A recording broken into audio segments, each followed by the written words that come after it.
जगदम्बे भक्तवत्सले परात्मरे परम पावने लोकजननी विश्वपूजने कल्याण हेतवे सत्पुरुषाय विद्महे महासेनाय धीमहि तन्नः षण्मुख प्रचोदयात्। ओम शां श्रीं सोम सैं सोम सः सुब्रह्मण्याय कुमाराय कुकुरध्वजाय कुङ्कुमवर्णाय महामोहनाय द्वादशाक्षराय सर्वशत्रुहराय परसैन्यविध्वंसकाय श्रीदेवसेनाधिपतये नमो नमः।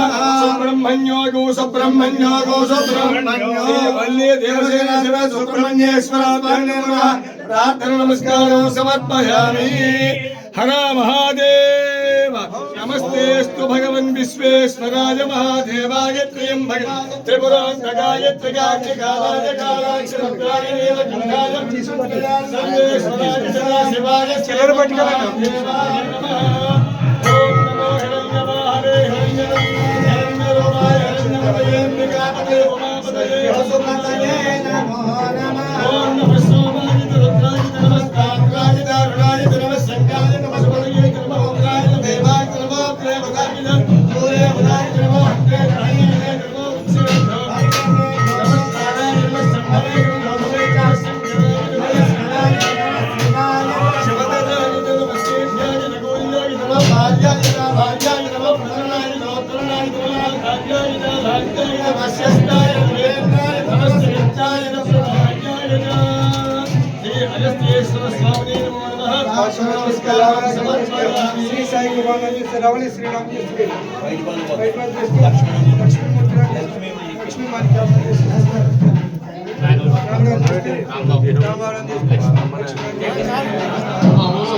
लक्ष्मी पार्वतीपते हर हर महादेव।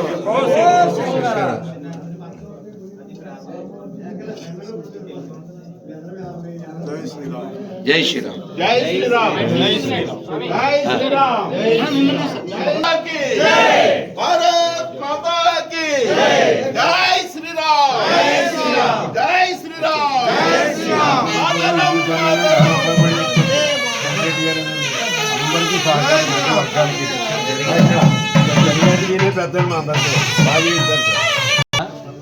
వాద్యకారులు ఇద్దరా జై శ్రీరామ్.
కార్యంగా ఉన్నాడు కెమెరామెన్.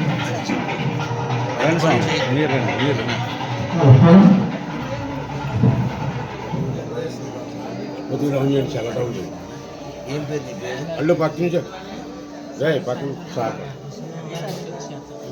ఇటు చూడండి, ఇటు చూడండి అమ్మ, ఇటు చూడండి.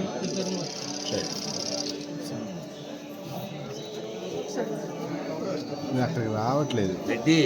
ఆ పని ఇటు చూడాలో చెప్పండి. అయిపోయిన వాళ్ళు వెంటనే వచ్చేస్తే అయిపోయిన వాళ్ళు వచ్చేయండి. చెప్పు ఆమెకి. కార్యక్రమం అయిన తర్వాత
సభాయ నమః. మన అయ్యా ఆయన 12 గంటలకు వెళ్ళిపోవాలి, మీరు వదిలితే అక్కడ ఉపన్యాసం మొదలవుతుంది. కూడా సుపరిచితులు, ధర్మమే జీవితంగా భావన చేస్తూ వారి యొక్క జీవితాన్ని పరుస్తూ ధర్మ మార్గంలో ప్రతి మానవుడు ఎలా జీవించాలి అనేటువంటి దృఢ సంకల్పంతో ప్రతి మానవుల్లోనూ కూడా చైతన్యం నింపాలని, ఆధ్యాత్మిక ధర్మాన్ని ప్రతి ఒక్కరికి కూడా పరిచయం చేయాలని తాపత్రయపడుతూ హిందూ ధర్మం కోసం దేవతల యొక్క వైభవాన్ని అందరికీ తెలియజేస్తూ ఈరోజు మనందరినీ అనుగ్రహించడం కోసం ఇచ్చేసినటువంటి పూజ్యశ్రీ రాధా మోహన్ దాస్ గారిని ఆశీర్వాదం కావాల్సిందిగా కోరుచున్నాం.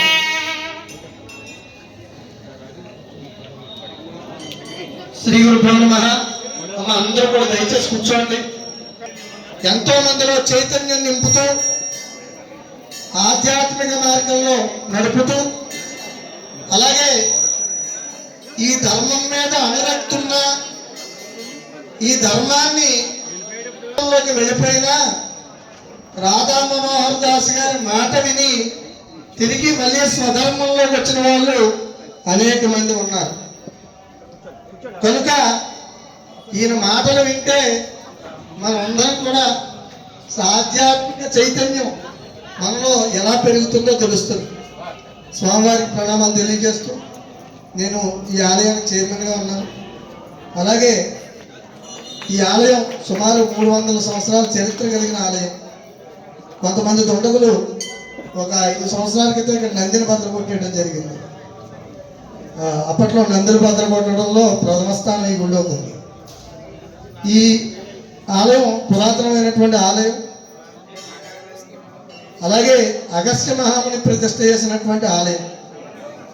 ఈ ఆలయంలో ఈ ధర్మ పరిరక్షణ కార్యక్రమాల్లో భాగంగా దేవాలయాలంటే ధన ఆదాయానికి వనరులు మాత్రం కాకూడదు అని, ఆధ్యాత్మిక చింతనని పెంపొందించాలని, అలాగే ధర్మం కోసం మనం కూడా ఏదో విషయాన్ని, పూర్వం దేవాలయాలంటే ధర్మ మందిరాలు, అనేక మందికి విద్య నేర్పినటువంటి ఆలయాలు, భోజనం లేని వారికి అన్నప్రసాదాన్ని పెట్టినటువంటి ఈ ఆలయమే ఈరోజు కొన్ని చోట్ల ధనార్జన కింద మారుతుంది. కానీ అటువంటి పరిస్థితి ఆలయానికి ఉండకూడదని, ప్రతి ఒక్కరిలో చైతన్యం కలగాలని, ఈ యొక్క ఆధ్యాత్మికంగా పిల్లలకి ఒక పాఠశాల అనేది ప్రారంభం చేయాలని సంకల్పం చేశాం. ఈరోజు మీ ద్వారా ఇక్కడ పిల్లల తల్లిదండ్రులు వచ్చారు. ఎందుకంటే రేపు ఆదివారం నుంచి ఉదయం 9:30 నుంచి 11:30 వరకు ఈ యొక్క ఆధ్యాత్మిక పాఠశాల మా గుడి ఆవరణలోనే ప్రారంభం చేద్దామని సంకల్పం చేసి ఉన్నాం. ఈ ఆధ్యాత్మిక పాఠశాల ఉద్దేశం ఏంటంటే, ఈరోజు ఈ కలియుగంలో ధర్మాన్ని వెనకబెట్టి పరధర్మంలో చాలామంది అనుసరిస్తున్నాం. ఆదివారం అనేటువంటి మాటలు, ఆదివారం సెలవు రోజు కదా ఏదైనా చేయొచ్చు అనుకుంటున్నాం. కానీ అవన్నీ తప్పు. మళ్ళీ భానువాసనం అంటే తేజస్సును పెంపేటువంటి రోజు, తేజస్సును కలిగించి ఆరోగ్యాన్ని ప్రసాదించే రోజు అని చెప్పి మళ్ళీ పిల్లల్లో పునర్వైభవాన్ని తీసుకొచ్చి వారికి భగవద్గీత, రామాయణం, భాగవతం, వాటితో పాటు ఈ దేశం కోసం, ధర్మం కోసం అసువులు బాసినటువంటి అనేక మంది వీరుల యొక్క చరిత్రలు కూడా చెబుతూ మన ధర్మాన్ని పిల్లల దగ్గర నుంచి పెద్దవాళ్ళ వరకు కూడా పరిచయం చేయాలనేటువంటి ఉద్దేశంతో ఈ ఆధ్యాత్మిక పాఠశాలను ప్రారంభం చేయడం కోసం మిమ్మల్ని ఆహ్వానించడం జరిగింది. కనుక మీ చేతుల మీదుగా ఆ కార్యక్రమాన్ని ప్రారంభం చేసి ఈ కార్యక్రమం గురించి మీ యొక్క ఉపన్యాసాన్ని తెలియజేయవలసిందిగా కోరుచున్నాం. పాపలెట్లేదు డాక్టర్ గారు, శ్రీ కోట సతీష్ గారు, వీరు ఈ కార్యక్రమానికి మాకు పూర్తి సహాయ సహకారం అందించడం కోసం సిద్ధంగా ఉన్నారు. అలాగే ముందుగా ఈ ఆధ్యాత్మిక పాఠశాల నడపడానికి కూడా బలం కావాలి.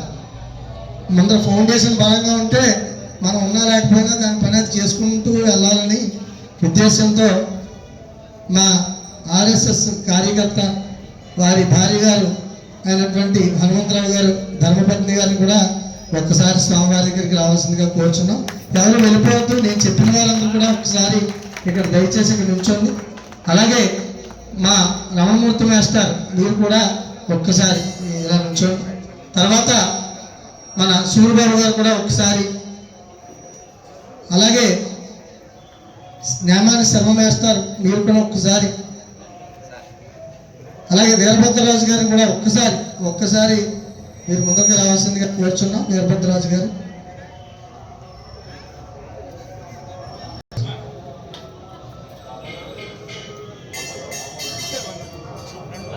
గోపాలరావు గారు గోపాలరావు గారు వస్తే దయచేసి మీరు కూడా ముందరికి రావాల్సిందిగా కోరుచున్నాం. గోపాలరావు మాస్టర్ గారు మీరు పోల్స్ మాట్లాడండి.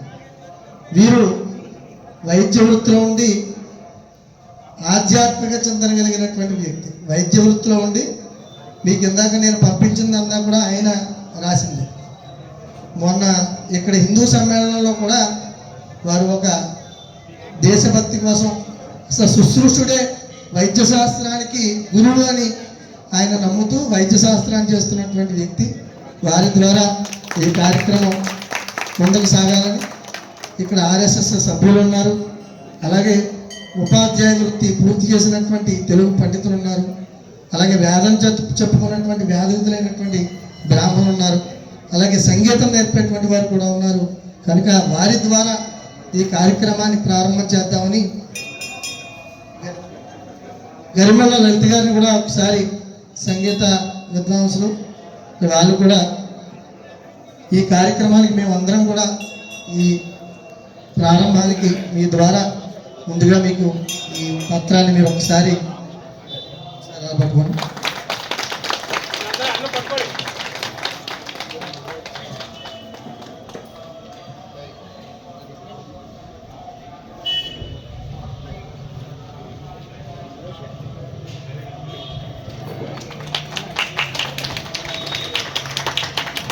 ఈరోజు ఈ ప్రారంభం చేయడం చాలా సంతోషదాయకం. ఎందుకంటే ఇలాంటి గురువుల యొక్క అనుగ్రహం ఉండి ఈ మేధస్సు అనేటువంటిది అనంత వైవేద ఏదో కనిపించేటువంటిది కాదు. ఇది పర్వతాలు అనేకం, సముద్రం విస్తీర్ణం కొలవలేంది.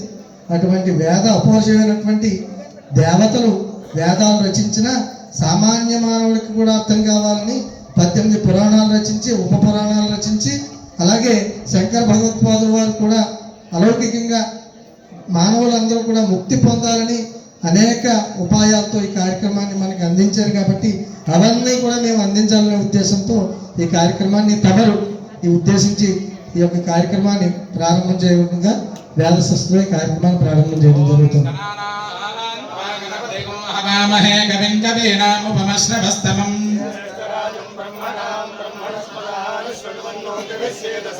ఓం మేధాదేవి కుశమానాన ఆగాత్ విశ్వాచే సుమనస్యమానా ఉదమానా దురుక్తాన్ బృహత్మదేవ విదధే ఆహాత్వజాదుష్టరిషద్భవతి దేవిత్వజా బ్రహ్మాగతశ్రీ త్వజాదుష్టశ్చిత్రం విందతే వసుసానో జుషస్వద్రవినో న మేధే మేధాం మయేంద్రో దదాతు మేధాం దేవి మేధాం మే అశ్వినా ఉభావా దత్తాం పుష్కరస్రజా అప్సరాసు చ జా మేధా గంధర్వేషు చ జన్మన దైవే మేధా సరస్వతి సామాం మే సురభిర్దుషతాకు స్వాహా ఆమాం మేధా సురభిర్విశ్వరు హిరణ్యవర్ణా జగదే జగమ్యా ఊర్జస్వతి పజసా బింబమానా సామా సుప్రతీకాజుషందాన్ మజ మేధాం మజ ప్రజాం మయ్యజ్ఞస్తేజో దధాతు మజ ప్రజాం మజేంద్రజింద్రజం దధాతు మజ మేధాం మజ సూర్యో భ్రాజో దధాతు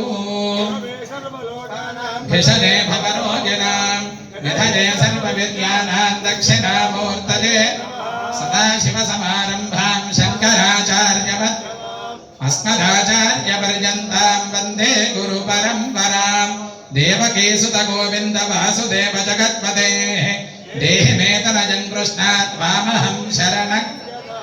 ఓం శాంతి శాంతి శాంతి.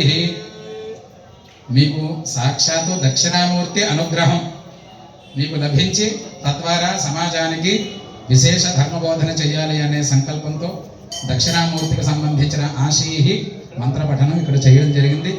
ఇక్కడ రాధా మనోహర్ దాస్ గారు కూర్చున్నారు అని అనుకోకండి.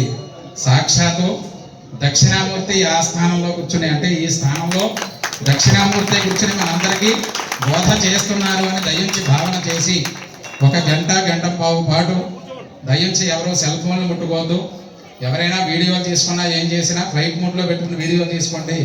ఈ ప్రాంగణంలో ఎవరు ఫోన్లు మాట్లాడకుండా ఒకవేళ అవసరం వచ్చి ఫోన్ మాట్లాడితే దయించి గేటు బయటికి వెళ్ళి మాట్లాడి మరలా మీరందరూ వచ్చి మీ స్థానంలో కూర్చుని కార్యక్రమాన్ని జయప్రదం చేయవలసిందిగా కోరుతున్నాం. అలాగే ఈ కార్యక్రమాన్ని తలపెట్టినటువంటి రామచంద్రపురంలో ఉన్నటువంటి గ్రామం వారందరికీ కూడా కమిటీ సభ్యులకి, చైర్మన్ గారు కాదు కానీ మా తోడలుడు కాబట్టి మా తోడలుడు గారికి అందరికీ కూడా పరమేశ్వరుడి యొక్క అనుగ్రహం చేత ఇది కేవలం ఆదవ పూజ్యో గణాధిప, ఇది కేవలం గణపతి పూజ మనం చేస్తూ ఉన్నాం. అంతెంతై ఇంతెంతై వటుడంతై అన్నట్టుగా ఇదే కార్యక్రమం ధర్మం గురించి అనేక కార్యక్రమాలు వారు మన గ్రామానికి రావాలి. ఒక పూట కాస్త మరలా ఇంకొక 5 రోజులు మరలా 10 రోజులు మాస దీక్షలతో కూడినటువంటి ఉపన్యాస కార్యక్రమాలు అనేకంగా మన గ్రామంలో జరగాలని మనస్ఫూర్తిగా మా పురోహిత వర్గం అందరి తరపున కోరుకుంటూ కార్యక్రమాన్ని గురువు గారిని ఆరంభం చేయవలసిందిగా కోరుతున్నాం. మీ అందరి కరతాళ ధ్వనులతో అందరూ కూడా ఆసీనులు కండి. దయించి అందరూ కూడా ఆసీనులు కావాలి. హర పార్వతీపతయే హర హర మహాదేవ. ఇంకోటి సౌండ్ పెట్టు. నమ పార్వతీపతయే హర హర మహాదేవ.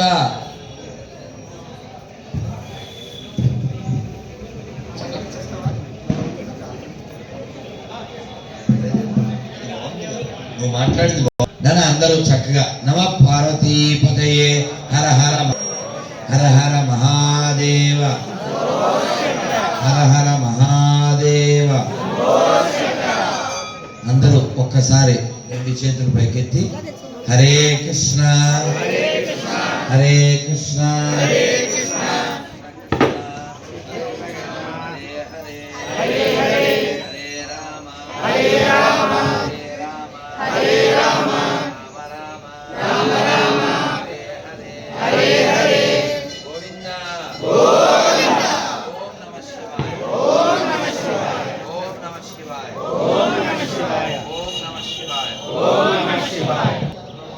జయ జయ శంకర అంటాను, మీరు హర హర శంకర అనండి.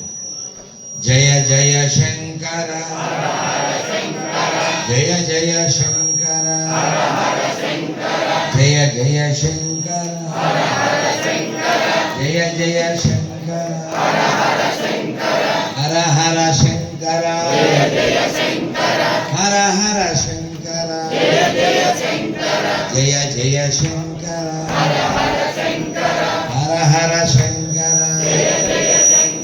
జయ జయ శంకర హర హర శంకర జయ జయ శంకర హర హర శంకర జయ జయ శంకర హర హర శంకర హర హర శంకర. నమ పార్వతీపతయే హర హర మహాదేవ.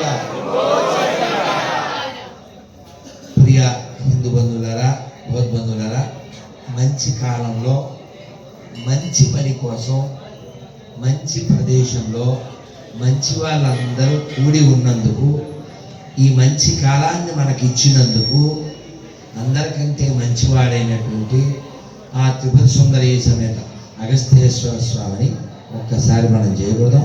శ్రీ అగస్త్యేశ్వర స్వామికి, శ్రీ త్రిపుర సుందరి మాయకి, గురు గణేష్ మహారాజుకి, శ్రీ మల్లి దేవసేన సమేత శ్రీ సుబ్రహ్మణ్య స్వామికి, శ్రీ శ్రీ సీతా లక్ష్మణాంజనేయ భరత శత్రుఘ్న సమేత శ్రీ సీతారామచంద్రమూర్తి భగవానికి, పవన సుత వీర హనుమానికి, శ్రీరామచంద్రపురం భక్త బృందకి గోవింద గోవింద. మనందరం ఒక 11 సార్లు ఓంకారం చూడడం. ఇందులో అందరూ 3 పూటలు తినేవాళ్ళేగా, అంటే బలంగా వస్తుందా అని. అందరూ నాలా ఏకముక్తాలు కాదు కదా. పాపం అక్కడ ఉన్నాము అనపర్తిలో, రెడ్డి గారు ఆవు పాలు తాగండి అన్నారు. ఒకప్పుడైతే తాగేవాడినేమో, కానీ నాకంటే జూనియరే నన్ను ఉదయం పూట మూత్రం తీసుకోవాలి, గోక్షీరం రాత్రి తీసుకోవాలి అన్నాడు. మధ్యాహ్నం గోదధి, గోఘృతం, ఇది నియమం. అందువల్ల నేనేదో వాము వాటర్ తెమ్మని చెప్పాను, తీసుకుంటున్నాను. అయితే విషయం మీకు ఇదంతా ఎందుకు చెప్పానంటే, ఇప్పుడు నాకు నీరసంగా ఉంది, అలాగని తినలేను, ఏకభుక్తం కదా. మరి నాకు ఇప్పుడు బలం ఎలా వస్తుంది? నాకు బలం ఎలా వస్తుందండి? నా నోటి ద్వారా నేను తిని బలం పొందలేను.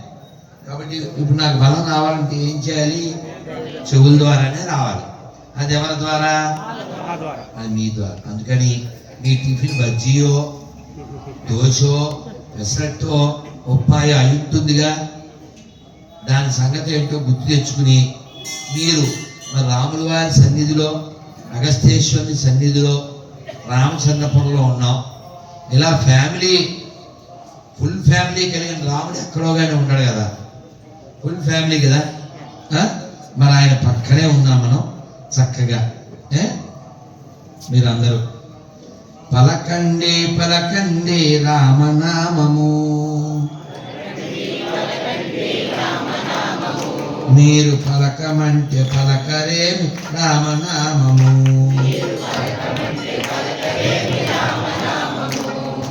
పలకండి పలకండి రామనామము,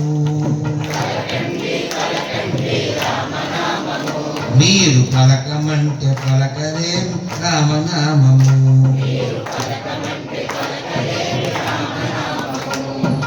ఆ పక్క ఈ పక్క రామనామము, మీరు ఏ పక్క చూసినా రామనామము.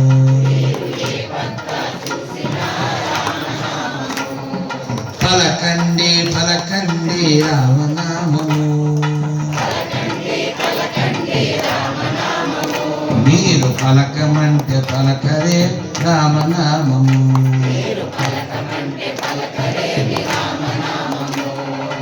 ఆ ఊరు ఈ ఊరు రామనామము,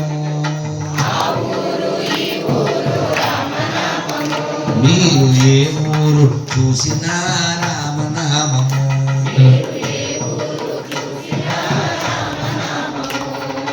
ఆ వాడ ఈ వాడ రామనామము,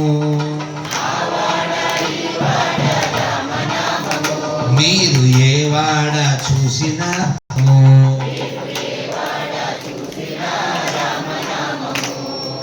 ఆ సందు ఈ సందు రామనామము,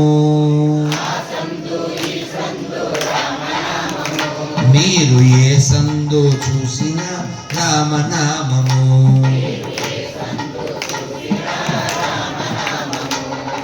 పలకండి పలకండి రామనామము, మీరు పలకమంటే పలకరేమి రామనామము.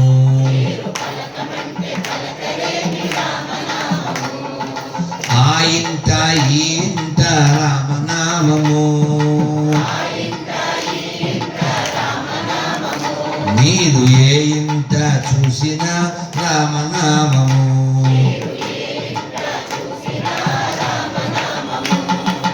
ఆ గుళ్ళో ఈ గుళ్ళో రామనామము,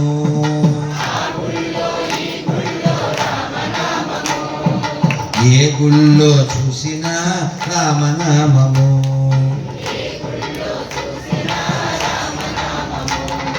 పలకండి పలకండి రామనామము.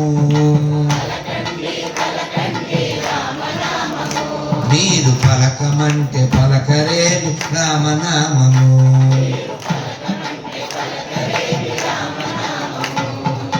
హరే కృష్ణ కృష్ణ కృష్ణ హరే హరే, హరే రామ రామ రామ హరే హరే,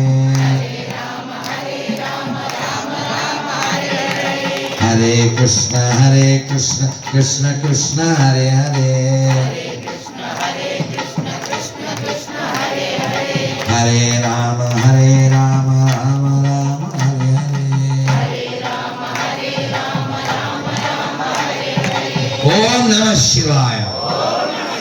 ఓం నమః శివాయ. శ్రీ శ్రీ త్రిపుర సుందరి సమేత శ్రీ అగస్థేశ్వర స్వామికి, శ్రీ బాలా త్రిపుర సుందరి సమేత శ్రీ అగస్థేశ్వర స్వామికి, శ్రీ సుబ్రహ్మణ్య స్వామికి, బోలో గణేష్ మహారాజ్ కి, శ్రీ సీతారామచంద్రమూర్తి భగవాన్ కి, వీర హనుమాన్ కి. నమః పార్వతీపదే హర హర మహాదేవ్. అందరూ నాతో పాటుగా నాన్న ఎవరు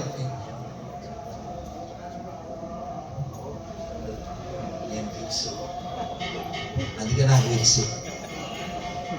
రోజు మాట్లాడి గొంతు రాచుకుపోతూ ఉంది.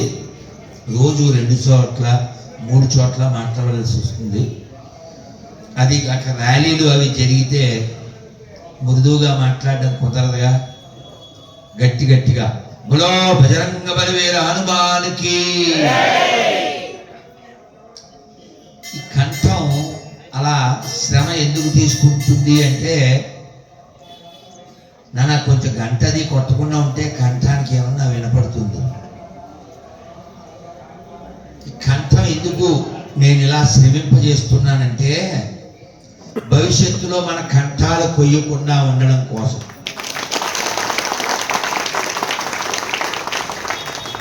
నీలకంఠుడు మనతో ఉన్నప్పటికీ మన కంఠం గంట వలె కంగుమని మోగకపోతే, పక్క దేశాల్లో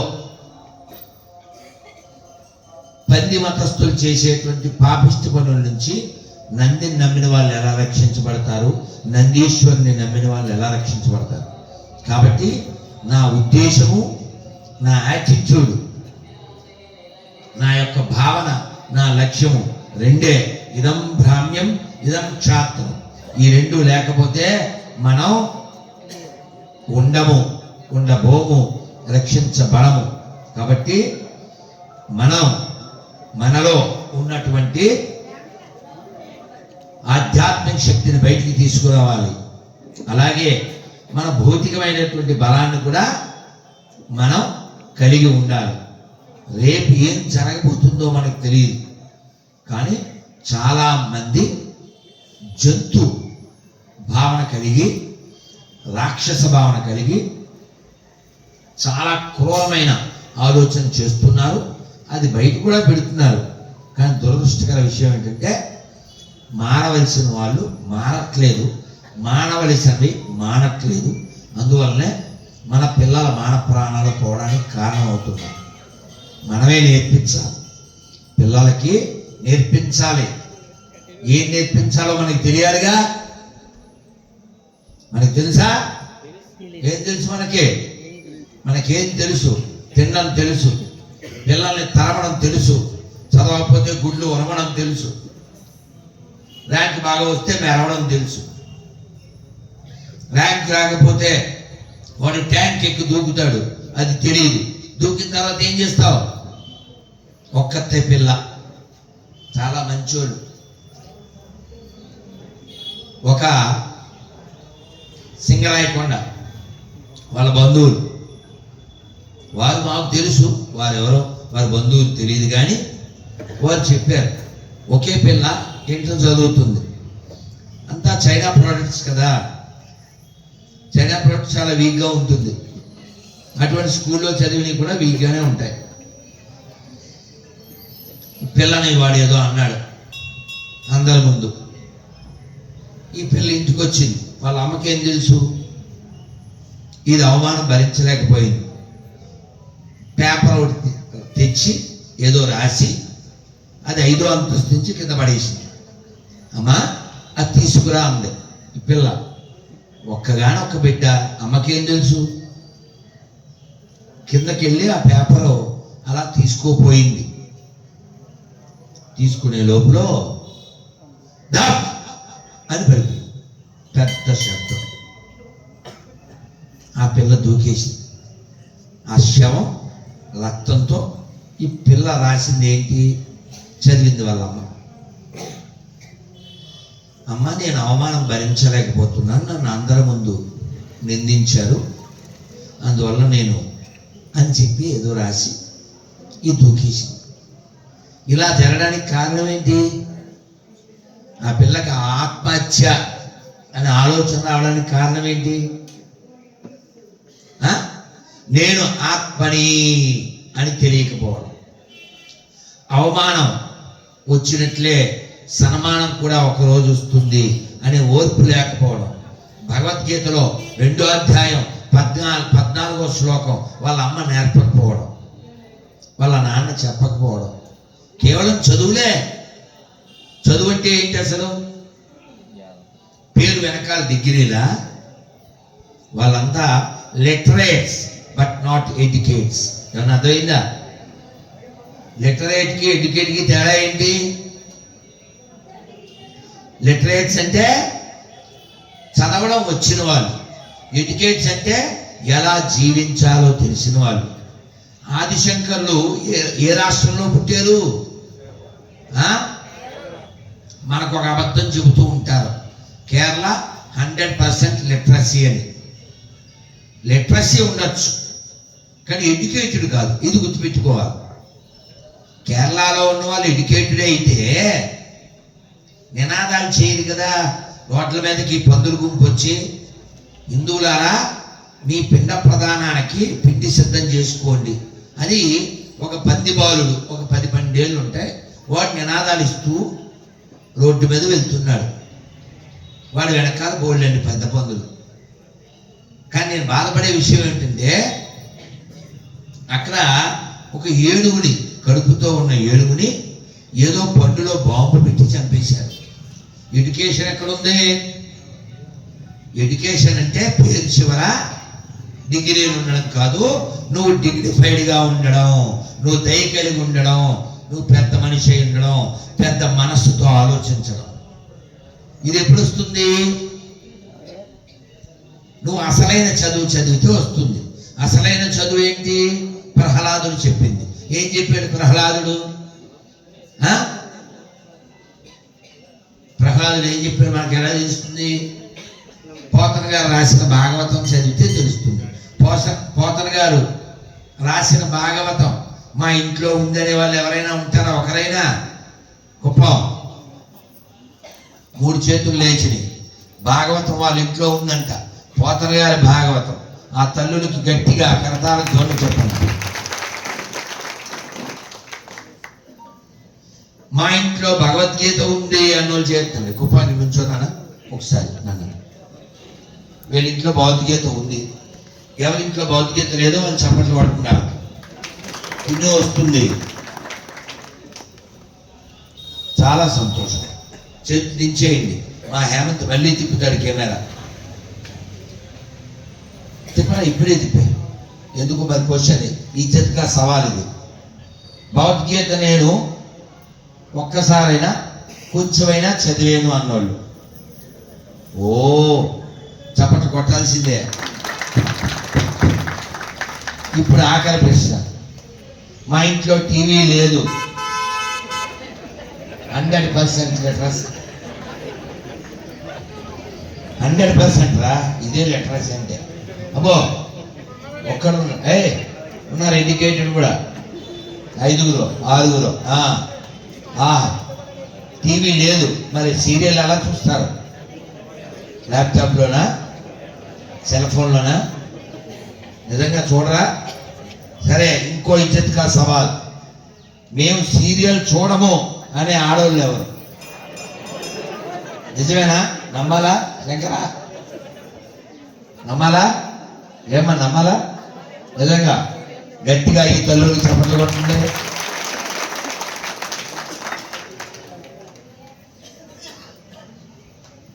ఎందుకు అడిగానంటే ఇది సీరియల్ టైం కాదు, సీరియస్ టైం అని మీకు గుర్తు చేయడానికి అడిగాను. మనందరికి ఒక భ్రమ ఉంది. కూర్చోండి. మనందరికి భ్రమ ఉంది. ఏమిటా భ్రమ అంటే మనం ఇక్కడే ఉంటాం. ఉంటారా? అమ్మ మీ పేరేంటి తల్లి? లక్ష్మి. మా అమ్మ. కూర్చోండి. మీరు కానీ ఇక్కడ ఇంకెవరైనా కానీ వెళ్ళేటప్పుడు నేను కానీ ఇది బాగుంది ఆటోలో పెట్టొచ్చు శంకర అంటానా ఇది? ఇది మీరు కానీ వెళ్ళేటప్పుడు ఒక్కొక్క కుర్చీ పట్టుకుని వెళ్తారా? అసలు అలాంటి ఐడియా వస్తుందా? ఎందుకు రాదు? ఏంటిది? మంచి కరెక్ట్ ఆన్సర్. ఏంటిది? మళ్ళీ ఏంటి అంటే మీకు బుద్ధి జ్ఞానం ఉంది కదా, ఆన్సర్ కరెక్ట్. ఇలాంటప్పుడు చెప్పలేదా అని మీకు బుద్ధి జ్ఞానం ఉందని కన్ఫర్మ్ అయిపోయింది. ఇది పట్టుకెళ్ళకూడదు, ఇది మంద కాదు. మరి ఇది మంద కాదు, ఏది మందే? ఇది చెప్పండి. అమ్మా ఎవరో చెప్పారు. ఏనా? ఆహా, ఏం పేరు? నాన్న పేరు శ్రీనివాసు. భారత్ మాతా కీ, భారత్ మాతా కీ. వందే వందే వందే. అగస్త్యేశ్వర స్వామిని చూస్తే నాకు చాలా గుర్తొస్తాయి. చాలా అంటే చాలా. అని చాలా గట్టివాడు కానీ పొట్టివాడు, పొట్టివాడు కానీ చాలా గట్టివాడు. ఎంత చెప్పినా అవ్వదు. అయినప్పటికీ మొన్న నేను వివి వినాయక్ గారి ఇంట్లో ఉన్నా. గట్టిగా వారం ఉంటుందేమో, 21వ తారీఖు అంటే 2 వారాలు. వాళ్ళ ఇంట్లో ఉన్నాను. అక్కడ ఉపన్యాసం వాళ్ళ ఊర్లో. ఆయనతో మాట్లాడుతూ చెప్పా, ఏమంటే మీరు ఓ సినిమా తీశారు బద్రీనాథ్. కోర్స్ అది ఎంత రాబట్టిందో నాకు తెలియదు, కానీ అలాంటి మంచి సినిమాలు తీస్తే మన దరిద్రులు నచ్చం. మంచి సినిమాలు అవి తీస్తే చూడరు, దైవ సంబంధంగా. చెత్త చెదారం ఉంటే బాగా చూస్తారు, ఎందుకంటే చెత్త ఎక్కింది కాబట్టి. నేను వారితో చెప్పాను, మీరు గోదావరి వారు, ఈ గోదావరి నేల ఆధ్యాత్మికంగా ఇంత ఇంత బాగుంది అంటే దానికి కారణం అగస్త్యేశ్వరుడే. ఎందుకంటే ఆదిశంకర్లు ఇటువైపు వచ్చారని విన్నాను నేను, కానీ అగస్త్యుడి యొక్క కృషి అనవరత ఎంత చేశారో. మాదేపల్లి అని వేలూరు పక్కన అగస్త్యేశ్వరుడు, పెడన అగస్త్యేశ్వరుడు, ఇక్కడ అగస్త్యేశ్వరుడు, ఇలా చాలా చోట్ల అగస్త్య ప్రతిష్ఠిత ఉంది. ఒక ఆర్ఎస్ఎస్ పాటలో ఇప్పుడు ఎవరో మాట్లాడుతున్నారు, మైక్ కావాలా? ఆ కుర్చీలు దూరం పెట్టండి. ఒక ఆర్ఎస్ఎస్ గీతులో నేను ఒక 33 ఏళ్ల క్రితం పిల్లలతో పాడించేవాడిని. మీరు కూడా పాడండి, తర్వాత మనం విషయంలోకి వెళ్దాం. గణేష్ శర్మ గారి ఆధ్వర్యంలో వారి టీము ఇక్కడ ఎంత క్రీమ్ ఇవ్వాలనుకున్నారో, ఎంత ఫ్లేమ్ ఇవ్వాలనుకున్నారో, మీ పిల్లలకి, మీ ఊరికి, ధర్మానికి ఎంత ఫేమ్ తీసుకురావాలనుకున్నారో అది మనం మాట్లాడుకునే ముందు ఇంతటి ఆలోచన వారికి వచ్చినందుకు, వారికే సరైన వాడికే ఇక్కడ కూర్చోబెట్టాలని ఆలోచన సుభాష్ గారికి వచ్చినందుకు, మా గణేష్ శర్మ టీంకి, మన యొక్క సుభాష్ గారికి ఇద్దరికి గట్టిగా సుభాష్ శభాష్ అనే పని చేశారు కదా. ఎవరు సుభాష్ గారు? ఎవరు? మా కులపోడికి ఇస్తాను అనుకునే వాళ్ళే ఎక్కువ మంది ఉన్నారు. మా పార్టీ వాడికి ఇస్తాననుకునే వాళ్ళే ఎక్కువ మంది ఉన్నారు. కానీ మా ధర్మం కోసం ఆలోచించే వాళ్ళకి చైర్మన్ ఇస్తే అది ధర్మానికి ఉపకారం అవుతుంది, దేవాలయం వృద్ధి చెందుతుందని ఆలోచించినందుకు సుభాష్ గారు శభాషు. మన వాడికి రాగానే అదేదో భోగం, నాకుంది యోగం, నేను చేస్తాను ఆగం, పెంచుతాను వేగం అనుకోలేదు. మన గణేష్ శర్మ అండుకో వారి యొక్క సభ్యులు అందరూ ఏం చేద్దాం, మనం ఉన్నప్పుడు ఏం చేద్దాం, మనం వెళ్ళిన తర్వాత కూడా ఉండేలా ఏం చేద్దాం. చాలా గొప్ప ఆలోచన కదా. దేనికోసం ఆలోచన? మన పిల్లల్ని ఆర్యులుగా తీర్చిదిద్దడానికి. ఆర్యులు అంటే అదేమన్నా జాత? ఈ గొర్రెలు వాగుతుంటాయి. కానీ అంబేద్కర్ కూడా దాన్ని ఖండించారు. ఈ భూమండలం అంతటిని మనం పిలిచే పేర్లలో ఒకటి ఆర్యావర్తనము. తెలుసా మీకు? ఏంటి విన్నారా మీరు? రామచంద్రమూర్తిని సీతమ్మ వారు ఏమని పిలిచేవారు? హే ఆర్యపుత్ర. భగవద్గీత మొదటి అధ్యాయం చదివేనన్ను చేస్తుంది. ఓ పర్లేదు, పరువు నిలబెడుతున్నారు శంకర. అందులో అర్జునుడిది ఎక్కువ ఉంటుంది. ఎక్కువేమిటి, మొత్తం అంతా అర్జునుడే. అసలు కృష్ణుడు రాడు. 2వ అధ్యాయంలోకి వచ్చాక 2-3 శ్లోకాల నుంచి ఆయన మాట్లాడడం అనకూడదు, తిట్టడం ప్రారంభమవుతుంది. తిట్లే 2వ అధ్యాయంలో తిట్లే వస్తాయి. ఏమని తిడతాడు? అనార్య దుష్టమస్వర్గం అకీర్తికరం అర్జున. ఏం తిట్టాడు? అనార్య దుష్టమస్వర్గం. ఏమయ్యా నీకు ఇలాంటి పాడాలోచనలు ఎలా వస్తాయి? నువ్వెవరు అసలు? You're a warrior, you're a military man, you're a fighter. కానీ నువ్వు మీ తాతగారిని, మీ బంధువుల్ని, మీ బావల్ని, మీ మనుమల్ని, ఇక్కడ ఉండేటువంటి పుత్రుల్ని, వీళ్ళందరినీ చూసేసరికి నీకు లోపల హే కృష్ణ హే పార్థ ఎదలోన భయమైందయా నేనుండ బెంగేలయా. ఈ పాట విన్నాం కదా. ఇలాగ భయపడిపోతే అప్పుడు అర్జున్ ఫోన్ రావడం తప్పు కాదు, ఇక్కడే మాట్లాడడం తప్పు, అది ముప్పు. ఆ విషయం వాళ్ళకి చెప్పు.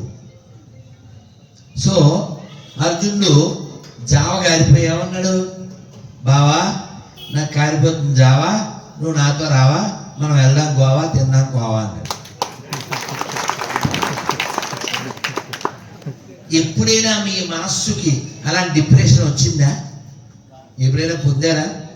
అది డిప్రెషన్ అంటారు ఇంగ్లీషులో. అర్జునుడికి కలిగింది విషాదం. ఒక గుండె పొట్టలోకి వెళ్ళిపోయింది ఆయనకి.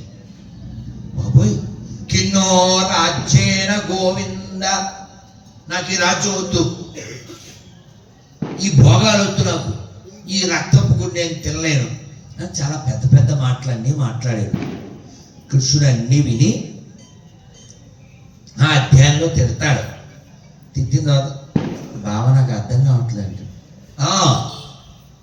నాకు అర్థం కావట్లేదు, నువ్వేమో చాలా చెప్పావు, వేదం గురించి చెప్పావు, కర్మ గురించి చెప్పావు, జ్ఞానం అంటావు, ఏమిటో నాకు అర్థం కాలేదు.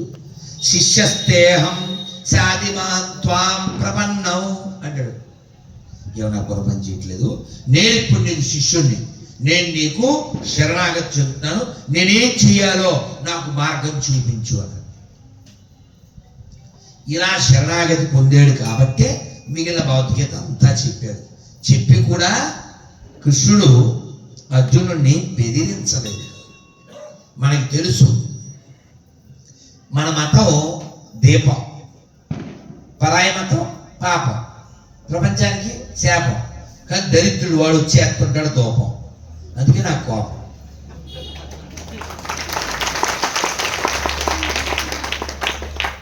చెబితే మీకు అర్థం కావాలి. మీ షాపుల్లో పొగ వేయించుకోవడానికి ఎవరైనా వస్తే వేయడానికి, వాడు మనకి పొగ వేయడానికి ముందే వాడి యొక్క పంచెలెత్తి అందులో వేసుకుని తెస్తారు. ఆ విషయం మీకు తెలుసా? అది పెద్ద మాఫియా అని తెలుసా? లక్షల బిజినెస్ అని తెలుసా? వాళ్ళు మన ఆడపిల్లల్ని ఎత్తుకెళ్ళడానికి మారువేషంలో అలా పొగ రూపంలో వచ్చే దగాకోరులని తెలుసా? నీకు సిగ్గులేదు కాబట్టి, నువ్వు బుద్ధిహీనుడు కాబట్టి కొన్ని తిట్లు తిట్టాలి గుళ్ళో కాబట్టి కొన్ని మింగేస్తున్నారు.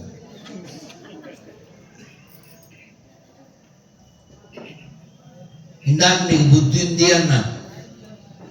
ఎవడైనా మరి మన దైవాన్ని విస్మరించిన వాడు, మన దైవాన్ని సాతాన్ అన్నవాడు మన షాపుకి వచ్చి పొగ వేస్తుంటే, వాడి దగ్గర పొగ వేయించుకుంటే, ఈ వేయించుకునేవాడు దొంగ కాదా? మన పక్క రాష్ట్రంలో అంటే మన నుంచి పుట్టినటువంటి మరో పక్క రాష్ట్రంలో ఆ మొదటి అక్షరం చివరి అక్షరం తీసేస్తే ఏమొస్తుందో అది వాడు కాదా? ఇంటర్వ్యూలో ఇదే అడిగా. అసలు బాగుంటుంది ఇంటర్వ్యూ. మళ్ళీ ఏమంటారు? నాకు తెలియదమ్మా, ఈ రాష్ట్రంలో మొదటి అక్షరం చివరి అక్షరం తీసే అదే వాడు అని చెప్పారు అక్కడ ఉన్నప్పుడు. ఎందుకు చెప్తున్నానంటే మనకి సరుకు ఉంది కానీ చురుకు లేదు. సరుకు లేదా? గోదావరి వాళ్ళకి బోల్డ్ సరుకు ఉంది. హాయ్ అని చక్కగా ప్రేమగా పలకరించి పులకరిస్తారు. మరి సరుకేది? చురుకేది? ఇది గోదావరి ఎవరి వల్ల వచ్చింది? ఏ మహర్షి వల్ల వచ్చింది? మరి నేను ఆయనకి వారసుని కదా. ఇక్కడ బిక్కవోలు ఎవరు ప్రతిష్ఠించారు? ఇక్కడ ఈశ్వరుని ఎవరు ప్రతిష్ఠించారు? నేను అగస్త్యుడికి వారసుని కదా. ఆత్రేయపురం పేరు ఎందుకు వచ్చింది? నేను అతి మనిషికి వారసుని కదా. పెళ్లి చేయిస్తారు బ్రహ్మగారు, అది వశిష్ఠ రూపం. నేను వశిష్ఠుడికి వారసుని కదా. నాకు గుర్తుందా? గుర్తు లేదు. ఎందుకని? చెప్పేవాళ్ళు లేదు, చెప్పినా వినేవాళ్ళు లేదు. అలా తయారైపోయాం. నువ్వెవర్రా అంటే ఐ బిలాంగ్స్ వాడు చెప్తాడు సత్తుగాడు. ఎరా ఈ బ్లడ్ మన కులపొడిదే? మన కులపొడిదే అన్న. బ్లడ్ మన కులపొడిది, మరి ఫుడ్ మన కులపొడిదేనా? అన్నీ మన కులపొడే పండిస్తున్నాడా? అన్నీ మన కులపొడే నేస్తున్నాడా? అన్నీ మన కులపొడే తయారు చేస్తున్నాడా? విశ్వమానవ కళ్యాణం కోరుకునేదే సనాతన ధర్మం. లోకా సమస్త లోకా సమస్త ఎవడు చెప్తాడు? మనం మాత్రమే చెబుతాం. కాబట్టి లోకమంతా ఉండవలసింది ఎవరు? ఉన్నారా? 10 రాష్ట్రాల్లో నువ్వు మైనార్టీవి. ఎందుకయ్యావు? సిగ్గులే. సిగ్గుంటే ఐక్యతం. రామాంజనేయులకి వీరాంజనేయులకి అస్సలు పడదు. ఎందుకు పడదు? ఇద్దరు హిందువులే, ఇద్దరు బొట్టు పెడతారు, ఇద్దరు గుడికి వస్తారు. కానీ ఈ పోరంబోకో పార్టీ, ఈ పోరంబోకో పార్టీ. ఈ దరిద్రులకి పార్టీ కులం తప్ప ధర్మం అక్కర్లేదు. అలాంటి దరిద్రుల్ని ఇంటి దొంగలు అంటారు. అలాంటి ఇంటి దొంగలకి చాలా ఉదాహరణలు ఉన్నాయి. ఒక ఉదాహరణ విజయరామరాజు. ఎవడాడు? బుస్సీతో చేతులు కలిపినవాడు. బుస్సీ ఎవడు? బ్రిటిషోడు. ఏం జరిగింది? ఆ బొబ్బిలి కోటలో కోడి పందాలు పెట్టారు. వీడు రాజమండ్రి నుంచి ఎక్కడి నుంచో వెళ్ళాడు, ఓడిపోయాడు. So what? ఓడిపోతే ఏముంది? నువ్వు చిన్నపిల్లడువా? నేను క్రికెట్ మొన్న ఏదో మన వేదం చదువుకునే పిల్లలతో మైసూర్లో ఆడాను. కానీ క్రికెట్ నాకు రాదు. కబడ్డీ ఇప్పుడు కూడా రెడీ, మీతో కూడా ఇప్పుడు కూడా రెడీ. కబడ్డీ చాలా ఇష్టం. చొక్కాలు చింపుకునే అంత చింపుకున్నాం కూడా చిన్నప్పుడు. క్రికెట్ ఎందుకు రాలేదు? అది చిన్నప్పుడు ఒకసారి 3 సార్లు ఓడిపోయింది. 5 పైసలు పందెం. ఇది మనకు నచ్చలే, అది ఎక్కలే. ఒక ఆట పౌరుషాన్ని పెంచాలి, ఒక ఆట జ్ఞానాన్ని పెంచాలి, ఒక ఆట మనకు ఒక లక్ష్యాన్ని ఏర్పాటు చేయాలి. కాబట్టి బెర్నాడ్ షా అనేవాడు అన్నాడు, 11 fools playing, 11,000 fools watching. అది వేరే కథ. నేను ఎందుకు చెప్తున్నానంటే మన సమయాన్ని 60 వచ్చినోడు కూడా కొట్టు కొట్టు అని ఇక్కడ అరుస్తూ ఉంటాడు. ఆ టైంలో నువ్వు భౌతికత కదా చదవాలి. నిన్ను కొట్టడానికి ఎవడు వచ్చాడు కదా, రెడీగా ఉన్నాడు కదా. ఎక్కడ ఉన్నాడు ఎవడు, ఎంత దూరంలో ఉన్నాడు చెప్పండి, ఎంత దూరంలో ఉన్నాడు? మళ్ళీ కొట్టండి శ్రీనివాస్కి.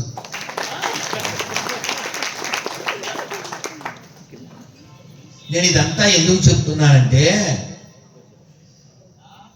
వచ్చే తరం కోసం ఏం చేయాలి అని ఆలోచన కలిగినటువంటి మా గణేష్ శర్మ వారి యొక్క సభ్యులు పదవి రావడం బాధ్యతగా ఫీల్ అయినటువంటి వ్యక్తుల చేతుల్లో ఈ దేవాలయం ఇప్పుడు ఉండడం ఇది మన అదృష్టం.